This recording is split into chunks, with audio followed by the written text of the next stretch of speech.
नमस्कार, आप देख रहे हैं विराट 24 न्यूज। विंध्य क्षेत्र की राजधानी रहा रीवा आजादी के बाद से ही राजनीति का केंद्र बिंदु रहा। 1957 में विंध्य की 4 संसदीय सीटों में से रीवा भी शामिल था। बात करें यहाँ के मुद्दों की तो यहाँ बिजली, पानी, सड़क, स्वास्थ्य और शिक्षा के मुद्दे तो हैं ही, साथ ही रोजगार सबसे बड़ा मुद्दा है। यहाँ रोजगार के कोई साधन मुहैया नहीं होने से लोग रोजगार की तलाश में दूसरे राज्यों में पलायन करते हैं। यदि पार्टियों की बात करें तो रीवा में कांग्रेस, बसपा और भाजपा का दबदबा रहा है। 1999 में आखिरी बार कांग्रेस का रीवा क्षेत्र से प्रतिनिधित्व पूर्व सांसद सुंदर लाल तिवारी के नेतृत्व में मिला था। वर्तमान में भारतीय जनता पार्टी से सांसद जनार्दन मिश्रा हैं। रीवा में सदैव त्रिकोणीय संघर्ष ही देखने को मिला है, जहां बीजेपी, कांग्रेस और बीएसपी पार्टी शामिल थी। आज हम बात करेंगे लोकसभा क्षेत्र में कांग्रेस की कि कब किसने पार्टी को जीत दिलाई। 1951 में पहली बार कांग्रेस से राजभान सिंह तिवारी सांसद चुने गए थे। 1957 में फिर नेशनल कांग्रेस से शिवदत्त तिवारी ने फतह हासिल की। 1962 में शिवदत्त सिंह जिले के जनप्रतिनिधि बने, जबकि 1967 में नेशनल कांग्रेस से शंभुनाथ शुक्ला सांसद चुने गए। जबकि 1971 में लोकसभा चुनाव नेशनल कांग्रेस का जादू नहीं चल पाया और महाराजा मार्तंड सिंह जोदेव रीवा सीट से निर्दलीय प्रत्याशी के रूप में विजयी हुए थे। लगभग 20 वर्ष तक कांग्रेस का दबदबा रहा और निर्दलीय प्रत्याशी ने इसे समाप्त कर दिया था। 1977 में भारतीय लोक दल से यमुना प्रसाद शास्त्री को यहां से चुना गया। नेत्रहीन होने के बाद भी यहां से जनमानस ने उन्हें प्रतिनिधित्व दिया था। 1980 में दूसरी बार महाराजा मार्तंड सिंह निर्दलीय चुनाव जीतते हैं और मतलब 20 सालों तक दबदबा बनाकर रखने वाली कांग्रेस सूबे में वनवास काट रही थी। 14 वर्षों के वनवास के बाद 1984 में नेशनल कांग्रेस की जीत हुई और मार्तंड सिंह पार्टी के सिंबल पर चुनाव जीते थे। 1999 में नेशनल कांग्रेस ने अपनी जगह दोबारा बनाई और सुंदर लाल तिवारी सांसद चुने गए। 2004 में कांग्रेस पार्टी एक बार फिर रीवा से बाहर हो गई और भारतीय जनता पार्टी चंद्रमण त्रिपाठी के रूप में सांसद के रूप में चुने गए। तब से लेकर 2 दशक बीत जाने के बाद भी कांग्रेस रीवा लोकसभा में जीत का स्वाद नहीं चख पाई।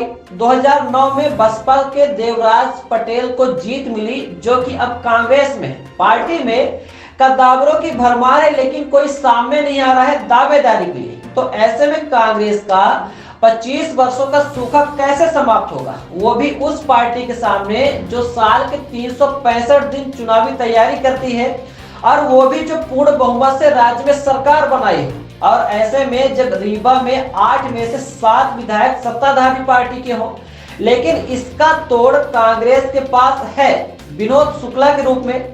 डिप्टी सीएम राजेंद्र शुक्ला के भाई विनोद शुक्ला को यदि कांग्रेस आगे करती है तो परिणाम में परिवर्तन दिख सकता है। आगे बताते हैं विस्तार से क्यों। खैर, बात करते हैं कांग्रेस के दावेदारों की।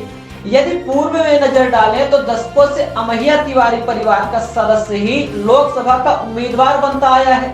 पिछली बार भी अमैया तिवारी परिवार के राजनीतिक वारिस के रूप में स्वर्गीय सुंदर लाल तिवारी के बेटे सिद्धार्थ तिवारी प्रत्याशी थे, लेकिन अब अमैया कांग्रेस का बीजेपी में उनके उत्तराधिकारी ने विलय कर दिया है।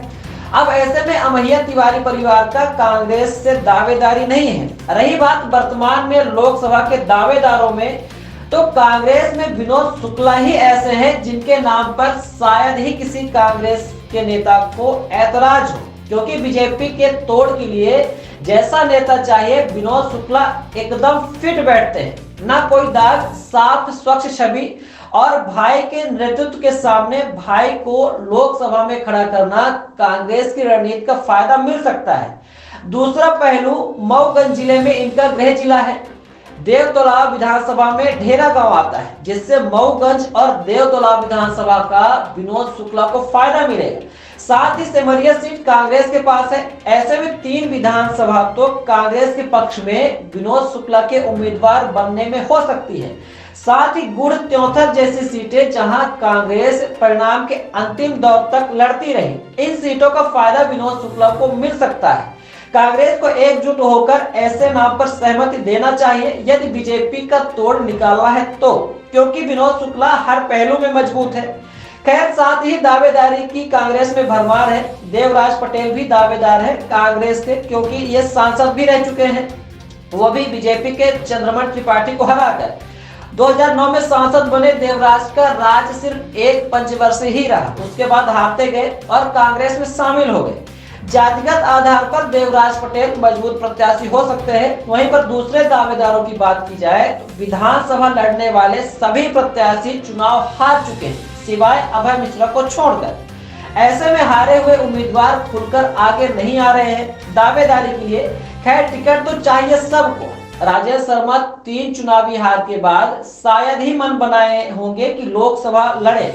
रमाशंकर पटेल त्योथर, जो कि कांग्रेस के प्रत्याशी रहे, हो सकता है दावेदारी करें, जबकि महिला दावेदारों में से कविता पांडे शामिल हो सकती है, लेकिन लोकसभा में इनकी इतनी पकड़ नहीं है। वहीं दावेदार की बात की जाए तो पूर्व ग्रामीण अध्यक्ष त्रियोगी नारायण शुक्ला पर भी कांग्रेस किस्मत आजमा सकती है, अध्यक्ष भी रह चुके हैं। खैर, भीतरघात और बगावती सुर से त्रियोगी नारायण शुक्ला का पुराना नाता है, अछूते नहीं रहे। विधानसभा चुनाव में देखने को मिला था, लेकिन दावेदारों में भगत का नाम शामिल हो सकता है। कांग्रेस के प्रदेश स्तर में संगठन में सर्जरी हुई है। जीतू पटवारी नए पीसीसी चीफ हैं। विधानसभा चुनाव में हार से सबक लेकर कांग्रेस फूंक फूंक कर कदम रख रही है। ऐसे में रीवा लोकसभा में कांग्रेस से विनोद शुक्ला कारगर नाम हो सकता है। ऐसे में रीवा लोकसभा से क्या कांग्रेस से नया और चौंकाने वाला नाम हो सकता है? तो किसको नया मौका मिलना चाहिए या फिर कौन भेज सकता है बीजेपी का दुर्ग? हमें कमेंट बॉक्स में जरूर बताएं। अगले वीडियो में बताएंगे दूसरे लोकसभा के दावेदारों के नाम। देखना ना भूलें विराट 24 न्यूज पर।